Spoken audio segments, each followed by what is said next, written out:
ಮಂಡ್ಯ ಬಳಿಕ ಕೋಲಾರದಲ್ಲಿ ರಾಹುಲ್ ಅಬ್ಬರ. ಮಾಲೂರಿನ ಚೊಕ್ಕಂಡನಹಳ್ಳಿಯಲ್ಲಿ ಕಾಂಗ್ರೆಸ್ ಬೃಹತ್ ಸಮಾವೇಶವನ್ನು ಹಮ್ಮಿಕೊಳ್ಳಲಾಗಿದೆ. ಹೆಲಿಪ್ಯಾಡ್ಗೆ ಆಗಮಿಸಿದ್ದಾರೆ ರಾಹುಲ್ ಗಾಂಧಿ. ಕಾಂಗ್ರೆಸ್ ನಾಯಕರಿಂದ ಅದ್ಧೂರಿ ಸ್ವಾಗತ. ಮಂಡ್ಯ ಬಳಿಕ ದೇವಭೂಮಿ ಕೋಲಾರದಲ್ಲಿ ರಾಹುಲ್ ಅಬ್ಬರಿಸ್ತಾ ಇದ್ದಾರೆ. ಅಲ್ಲೂ ಕೂಡ ಅಬ್ಬರದ ಪ್ರಚಾರ. ಕೋಲಾರದಲ್ಲಿ ಬಣ ರಾಜಕಾರಣ ಇದೆ. ಒಂದು ಕಡೆ ಮುನಿಯಪ್ಪ ಬಣ, ಮತ್ತೊಂದು ಕಡೆ ರಮೇಶ್ ಕುಮಾರ್ ಬಣ. ಇಬ್ಬರ ಬಣ ಸಂಘರ್ಷಕ್ಕೂ ಕೂಡ ರಾಹುಲ್ ಗಾಂಧಿ ಅವರು ಇವತ್ತಿನ ಸಮಾವೇಶದ ಮೂಲಕ ಮದ್ದರಿಯುವಂತಹ ಕೆಲಸಕ್ಕೂ ಕೂಡ ಮುಂದಾಗ್ತಾರೆ ಅನ್ನುವಂತಹ ಮಾತುಗಳು ಕೇಳಿ ಬರ್ತಾ ಇರುವಂತಹದ್ದು.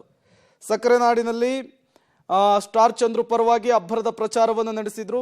ಈಗ ಕೋಲಾರಕ್ಕೆ ಶಿಫ್ಟ್ ಆಗಿದ್ದಾರೆ. ಅಲ್ಲಿ ಗೌತಮ್ ಪರವಾಗಿ ಪ್ರಚಾರವನ್ನು ನಡೆಸಲಿಕ್ಕೆ ಮುಂದಾಗ್ತಾ ಇರುವಂತಹದ್ದು. ಒಂದು ಕಡೆ ಕಾಂಗ್ರೆಸ್ನಿಂದ ಗೌತಮ್, ಬಿಜೆಪಿ ಮತ್ತು JDSನ ಮೈತ್ರಿ ಅಭ್ಯರ್ಥಿಯಾಗಿ ಅಲ್ಲೂ ಕೂಡ ದೊಡ್ಡ ಮಟ್ಟದ ಪೈಪೋಟಿ ಇರುವಂತಹದ್ದು. ಮಲ್ಲೇಶ್ ಬಾಬು ಅವರನ್ನ ಮೈತ್ರಿ ಅಭ್ಯರ್ಥಿಯಾಗಿ ಕಣಕ್ಕಿಳಿಸಲಾಗಿದೆ.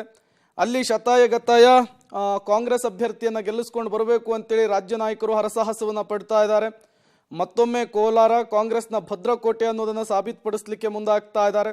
ಅದಕ್ಕೆ ಮತ್ತಷ್ಟು ಪುಷ್ಟಿಯನ್ನು ನೀಡುವ, ಬಲ ತುಂಬುವಂತಹ ಕೆಲಸವನ್ನ ಇವತ್ತಿನ ಸಮಾವೇಶದ ಮೂಲಕ ರಾಹುಲ್ ಗಾಂಧಿ ಅವರು ಮಾಡ್ತಾ ಇರುವಂತಹದ್ದು. ಇಲ್ಲೂ ಕೂಡ ಬೃಹತ್ ಸಮಾವೇಶದಲ್ಲಿ ಭಾಗಿಯಾಗ್ತಾರೆ.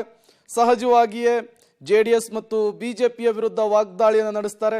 ಈಗಾಗಲೇ ರಾಹುಲ್ ಗಾಂಧಿ ಅವರ ಆಗಮನ ಕೂಡ ಆಗಿದೆ. ನೀವು ಕೂಡ ವಿಜುವಲ್ಸ್ ಅನ್ನ ಗಮನಿಸ್ತಾ ಇದ್ದೀರಿ. ಇನ್ನೇನು ಕೆಲವೇ ಕ್ಷಣಗಳಲ್ಲಿ ಒಂದು ಬೃಹತ್ ಸಮಾವೇಶದಲ್ಲಿ ರಾಹುಲ್ ಗಾಂಧಿ ಅವರು ಕಾಂಗ್ರೆಸ್ ಕಾರ್ಯಕರ್ತರನ್ನ ಉದ್ದೇಶಿಸಿ, ಕೋಲಾರದ ಮತದಾರರನ್ನ ಉದ್ದೇಶಿಸಿ ಮಾತನಾಡಲಿಕ್ಕಿದ್ದಾರೆ.